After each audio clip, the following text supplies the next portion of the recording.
Comme toujours, à la sixième partie de l'étude de cette semaine, nous allons nous impliquer en lisant ces quelques lignes d'Ellen G. White. Nous allons nous contenter de lire son commentaire, peut-être qu'après, nous pourrons commenter. Si je ne pas commenter, on va commenter avec un ami ou bien un commentaire. Lisons. Des cœurs éloignés de Dieu. Danger. La réforme de Josias avait purifié le pays des autels païens, mais les cœurs de la multitude n'avaient pas été changés. La semence de la vérité qui s'était développée et promettait une riche moisson avait été étouffée par les épines. Une apostasie semblable était fatale à Juda. Jérémie ne cessa d'attirer l'attention des Israélites sur les conseils donnés dans le Deutéronome. Plus qu'aucun autre des prophètes, il insista sur les enseignements de la loi mosaïque.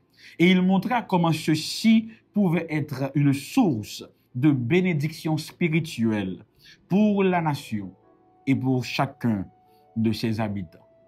Demandez quels sont les anciens sentiers. Quelle est la bonne voie? Marchez-y, affirmait-il, et vous trouverez le repos de vos âmes. Jérémie 6,16. C'est ainsi que le prophète prenait fermement position pour les principes si clairement soulignés dans le livre de la loi.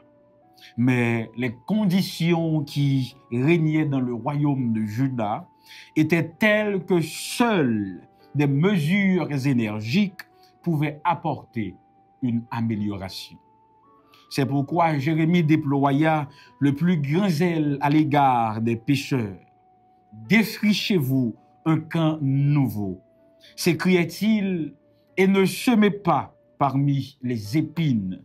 Purifie ton cœur du mal, Jérusalem, afin que tu sois sauvé. » Jérémie 4, versets 3 et 14. Ellen G. White, Prophète Zéwa, version 2020, chapitre 34, page 287 et 288. Si je t'avais dit quelques petites paroles sur ça que nous sommes là, que monsieur est certain que nous comprenons, bien sûr, moi inviter nous à approfondir la lecture ici là, dans le livre Patriarches et Prophètes, qu'on s'en va découvrir plus. Donc, Josias, qui t'a gagné de bonnes intentions, dans l'idée pour capable réformer le peuple là, il décidé de fermer tout hôtel païen. Le problème résidait non pas dans les hôtels païens, bien que c'était des problèmes évidents, mais le plus grand des problèmes se trouvait dans leur cœur. Donc, il était plus facile pour détruire hôtel qui était visible et physique que détruire hôtel avec relation que le peuple était déjà développé avec hôtel ici là. Et c'est comme si Josias te fait laver main et puis ici et là. C'est pour cela Jérémie dans son message, un message qu'il avait reçu de Dieu, il dit yo mes amis font-ils camper sous chemin yo, mandez qui bon voie et puis retourner pour nous marcher sur bon sentier.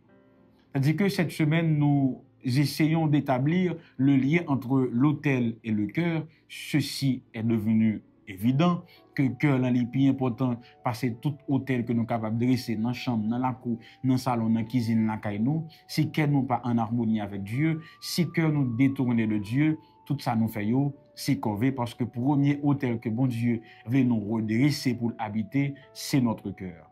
Ce n'est pas ni chambre, nous, ni cuisine, ni caille, ni jardin. Dieu veut d'abord habiter dans nos cœurs.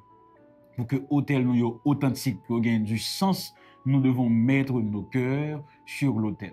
Donc, pour premier bagage pour nous sacrifier sur l'autel là, c'est pas forcément tant nous, attention nous, mais c'est que nous. Parce que nous avons toujours temps nous faire tout l'autre bagage, mais c'est corvé, c'est tant nous, n'a pas perdu. C'est pour cela, en tant que jeune, bien que nous avons posé certaines questions hier pour nous capables de positionner nous par rapport avec influence que les médias sociaux ont gagné, encore comment ils ont impacté nous sur le long terme et des fois inconsciemment, je dis à nous de demander, est-ce que nous suivons bon Dieu à tout que nous? Est-ce que nous l'église parce que nous voulons là?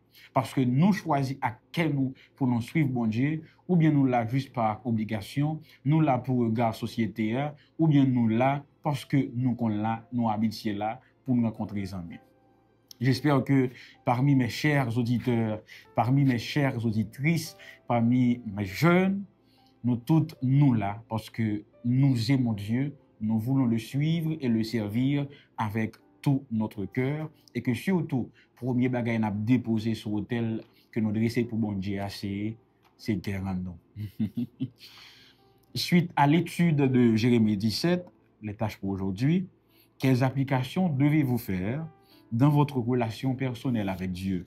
Comment pouvez-vous renforcer votre relation avec Dieu de nos jours? Quelles sont les idoles courantes du cœur?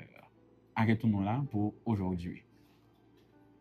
Béni sois-tu, notre Père, pour ces conseils prodigués par l'entremise de ta servante. Aide-nous à les appliquer dans notre vie, à les pratiquer au nom de Jésus. Amen.